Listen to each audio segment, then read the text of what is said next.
Itu yang dikatakan tidak. Oke, nah langsung saja Bang Albert menjawab pertanyaan dari Bang Alfon tadi, Bang ya. Jadi sebenarnya batasannya di mana kalau kemudian ini ingin memberikan kebebasan berpendapat gitu ya. Tapi kan kalau kemudian negara tidak ingin mengontrol, jangan dong kemudian pasalnya justru bisa dipidanakan begitu. Ya, seperti yang saya katakan tadi, Mbak Maria, justru kita mencoba mengkanalisasi setiap perbuatan yang melawan hukum itu ke dalam suatu pasal yang tepat. Mengapa saya katakan pasal yang tepat? Karena sebelum KUHP nasional berlaku, selama ini banyak simpatisan, mohon maaf ya dengan segala hormat, relawan, pihak ketiga yang mengatasnamakan kepentingan presiden, wakil presiden, atau pimpinan lembaga negara untuk melaporkan penghinaan kepada mereka dengan pasal-pasal yang nggak relevan. Katakanlah dengan pasal hoax, pasal ujaran kebencian, dan sebagainya. Dan sangat miris ya, perkaranya justru diproses dan dinyatakan bersalah. Nah, ketika pembentuk KUHP nasional mengkanalisasi perbuatan itu menjadi delik aduan, maka tidak akan ada proses hukum tanpa ada pengaduan yang sah. Dan saya pikir Mbak Maria, Mas Reza, dan Bang Alfon, Presiden dan Wakil Presiden kemungkinan akan berpikir ulang untuk mengadukan warganya sendiri, karena tidak seorang pun yang diwajibkan menggunakan haknya untuk mengadu, termasuk juga Presiden dan Wakil Presiden serta pimpinan lembaga tersebut. Jadi kesimpulannya apa, Mbak Maria? Perbuatan penghinaannya itu tetap melawan hukum, tapi tidak akan diproses karena pilihan untuk membuat pengaduan itu akan menjadi hak langsung dari Presiden dan Wakil Presiden dan bukan menjadi hak dari Jaminan pihak tidak ketiga akan lainnya. melaporkan itu bagaimana ya? Nah, itu kan Jadi pilihan begini. ya, Mbak Maria ya. Karena kan saya katakan tadi, gimana? Agak sulit ya kalau semisal dikatakan tidak ada ada jaminan untuk tidak akan dilaporkan gitu kan. Ini kan sangat subjektif. Subjektivitas itu sangat tergantung dengan saya tidak kuping tipis dengan mengatakan- tidak sebenarnya gitu Kalau kan. Fon, saya tidak Karena mengatakan kalau tidak ada misalnya jaminan, tetapi berkuping tipis gitu hak kan. Tadi itu Anda bilang bisa seperti itu, Bang. digunakan. Bukan, saya tidak mengatakan Presiden atau Wakil Presiden sudah pasti tidak akan membuat pengaduan, bukan. Tetapi saya mengatakan bahwa tidak akan ada proses hukum tanpa ada pengaduan yang resmi dan sah. Kan bukankah kita sedang mau memperbaiki praktek penegakan hukum yang belum baik selama ini? Ketika simpatisan, relawan, pihak ketiga mengatasnamakan Presiden dan Wakil Presiden membuat laporan ke polisi dengan pasal-pasal yang nggak relevan. Nah, dalam konteks demokrasi, saya sudah katakan tadi, perbuatan penghinaan itu nggak bisa dibenarkan dengan ajaran apapun. Mau pakai Oke, Bang nilai Albert. hukum, nilai moralitas, nilai agama. Tetapi, sekali lagi, Presiden, Wakil Presiden, dan pimpinan lembaga kemungkinan besar akan berpikir dan mempertimbangkan ulang sebelum membuat pengaduan. Gitu. Iya, jadi begini sebenarnya. Terkait dengan pertimbangan-pertimbangan itu kan sebenarnya tidak saja terkait dengan si subjektif dia itu sendiri gitu kan, tetapi juga banyak juga ada dorongan-dorongan yang lain juga gitu kan. Ya udah laporin aja gitu kan, gitu kan. Walaupun memang si aktor ini presiden atau wakil presiden tidak pengen melakukan itu gitu kan.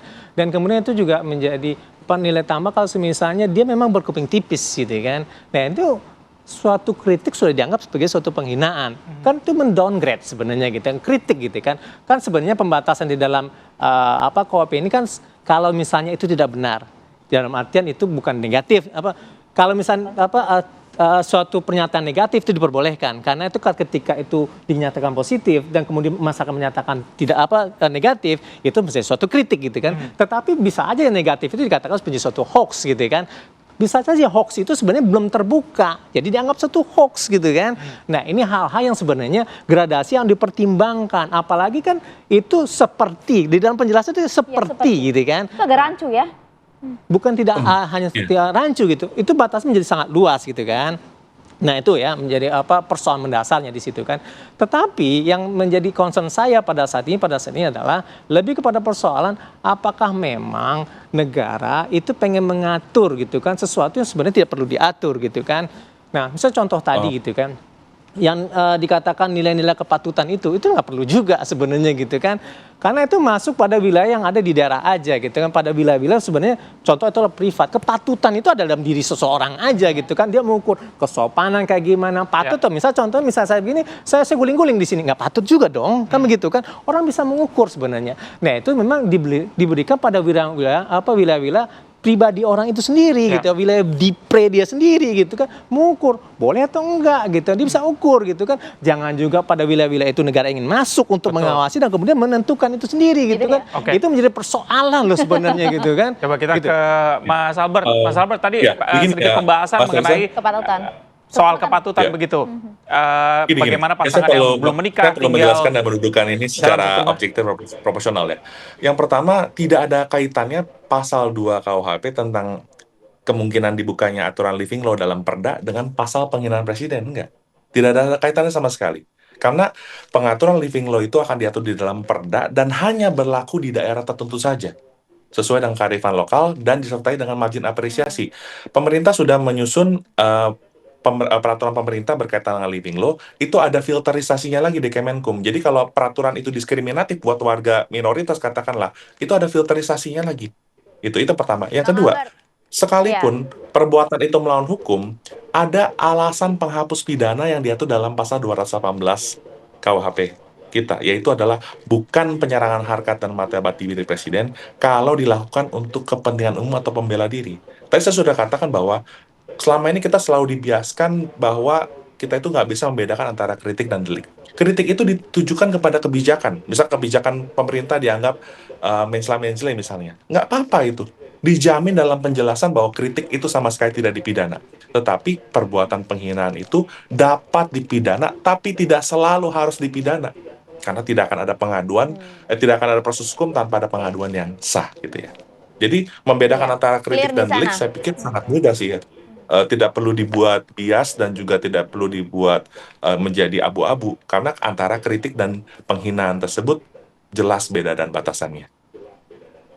Ya, Oke. itu dari kerangka konseptualnya kan begitu kan, normanya begitu kan. Tetapi secara penjelasan kan terus dibilang kan bahwa norma begini, penjelasan begini gitu kan. Penjelasan itu menurut saya tidak jelas gitu kan. Nah sekarang aplikasi di lapangan tuh Ya, kan, apalagi kalau itu ngomongin yang soal jadi kepatutan, persoalan, Reza punya gitu pasal kan. lain soalnya yang mau disampaikan Nah, nih jadi kalau begitu. ngomongin kepatutan, Bang. kuncinya sebenarnya begini kalau bisa begitu ya. Jadi begini Mbak Saya Maria, ingin mengatakan kalau bicara bahwa tentang Sebentar, pengaturan, apa ya, pengaturan sorry, norma sebentar. dan Sebentar, Bang Albert, penegakan sebentar, Bang. Saya nggak ada hukumnya, motong Tahan dulu, tadi ya. Mas Albert. Nggak jelas jadinya. Baik, silakan. Nah, jadi pada intinya sekarang begini, bagaimana negara itu bisa memberikan suatu aturan-aturan jelas. Kan saya sudah katakan tadi, itu perintah, larangan, dan pengecualian. Nah, bagaimana tadi gitu kan, perintahnya larangan. Tapi pengecualian dibilang kan tadi pasal 28, kemudian ada pembenar dan pemaaf gitu kan, ukuran-ukurannya untuk memfilter, oke itu memang ada gitu kan. Nah, tapi saya sudah bilang tadi gitu kan, di dalam konteks itu ada persoalan loh nantinya. Ini bukan karena sesuatu yang belum ada kemudian saya prediksi, enggak, tetapi ini sudah ada kejadian kemarin-kemarin gitu kan. Ini ada faktualnya gitu kan. Nah, terkait dengan pasal 218 240 ini gitu kan. Ini bagaimana kita bisa mengklasifikasikan itu dan mengukur gitu kan. Nah, itikat baik sebenarnya itu harus dilakukan dalam bentuk bagaimana sih ukur-ukurannya, bagaimana standarnya gitu kan. Karena begini, kadang kritik itu bisa tergelincir dengan sendirinya loh ketika itu dikatakan menjadi suatu hoax gitu kan. Apalagi jika ada yang mau memanfaatkan itu. Tuh, nah itu jadi problem. Oke. Kalau misalnya itu kan dikatakan ada PP, seharusnya kan pada 2024 ya atau 2025 awal lah, ini sudah ada PP-nya sebenarnya gitu. Ini kan belum ada gitu kan. Itu problem tersendiri sebenarnya. Oke, Mas Albert silakan. Iya, jadi saya perlu menyampaikan bahwa tadi kalau bicara tentang living law itu tidak ada kaitannya sama sekali dengan pasal penghinaan presiden gitu ya. Nah, justru kita memperbaiki karena pasal sebelumnya itu deliknya delik biasa. Jadi pasal 134 KUHP tentang penghinaan presiden itu delik biasa. Setiap orang termasuk simpatisan relawan boleh membuat laporan. Nah, itu yang kita perbaiki. Nah, pasal 134 tersebut sudah diuji di MK, kemudian dianulir, tapi nggak boleh lupa loh, Mahkamah Konstitusi memberikan pertimbangan hukum yang mengikat, ratio decidendi, bahwa bisa digunakan pasal 207 KUHP. Artinya menurut Mahkamah Konstitusi sebagai the final interpreter of Constitution, penghinaan kepada pemerintah itu tetap bisa diproses, tetapi hanya delik aduan yang bisa diproses. Penyusunan KUHP itu mengikuti pertimbangan putusan Mahkamah Konstitusi tersebut. Nah, tolong juga dibedakan antara isu pengaturan norma dalam KUHP dan bagaimana penegakan hukumnya. Tetapi hal tersebut pun sudah kami coba carikan solusinya dengan mengatur rumusan pasal penghinaan presiden ini menjadi lebih ketat, lebih jelas, dan juga disertai penjelasan yang cukup. Sekali lagi perlu saya sampaikan kepada masyarakat bahwa kritik itu tidak dipidana dan pasal 218 ini sama sekali tidak membatasi kebebasan berpendapat. Yang dapat dipidana adalah perbuatan menghina, bukan perbuatan mengkritik. Mengkritik sama sekali tidak bisa dipidana, Mbak Maria dan Mas Reza. Misalnya contoh nih, Oke, baik. mengkritik Kritik MBG diperbolehkan. misalnya. Misalnya Iya, mengkritik oke. MBG lah katakan, itu sama sekali bukan penghinaan. Misalkan MBG kok, misalkan pemborosan misalnya Baik. contoh seperti itu ya, hanya misal contohnya gitu ya. Itu bukan penghinaan, itu mengkritisi kebijakan. Bahkan dalam pasal 218 KUHP, kritik yang merupakan pendapat yang berbeda, koreksi, saran, masukan, itu tidak dipidana. Dan Mbak Maria dan Mas Reza perlu ketahui juga, penjelasan itu kami ambil justru dari Undang-Undang Pers. Dan buat rekan-rekan pers juga Oke, nih, clear di biar sana, tahu Bang. juga nih. Iya, Ya, buat teman-teman clear di pers sana, Bang. ketahui, baik. Terima kasih. ini pasal ini sama sekali tidak ditujukan buat rekan-rekan pers. Ya. Jadi jangan khawatir, Baik. karena ada mekanisme hak jawab menurut Undang-Undang Pers. Terima kasih. Saya nambahkan Baik, dikit ya. baik. Sayang waktunya habis. Saya nambah dikit. Singkat Contoh saja, tadi Bang. ya, Oke. dicontohkan Singkat, Bang. bahwa contoh MBG itu pemborosan. Dalam perkataan orang lain itu dikatakan itu hoax. Kenapa? Karena ini sudah dihitung. Itu menjadi Beda, tidak jelas. pasal hoax beda lagi. Itu tidak jelas antara tolong kritik jangan dengan memberikan fitnah kan. disinformasi, Bang Itu Alfon. yang jadi Karena catatan pasal- sebenarnya. pasal Makanya hoax begitu beda itu lagi. contoh Oke. konkret ya. Ya, contoh. Sudah selesai. Oke, clear sampai Beda, sana. sorry, Ini saya perlu memang harus menegaskan. ada diskusi Bang lain Alfon, lagi mungkin pasal ya. hoax itu Mohon beda maaf, dengan waktu pasal kami ini. habis Bang Albert. Mohon maaf. Terima kasih Bang Maaf, Alfon Bang atas Alfon, waktunya. tolong Bang jangan Albert, terima memberikan kasih banyak ya. disinformasi, karena pasal hoax Oke. tidak ada kaitannya dengan pasal Baik. penghinaan presiden. Terima Baik. kasih. Baik, baik. Nanti mungkin kita akan tambahkan diskusi seperti ini berikutnya ya. Terima kasih Bapak sudah bergabung bersama kami pagi hari ini. Pemirsa, kami akan ajak Anda untuk jeda sejenak. Usai jeda, kami punya informasi ada warga Jorong Tepi Nagari, Kabupaten 50, Kota Sumatera Barat yang dihebohkan dengan kemunculan lubang raksasa di lahan persawahan milik warga. Seperti apa? Kami hadirkan laporan langsungnya untuk Anda.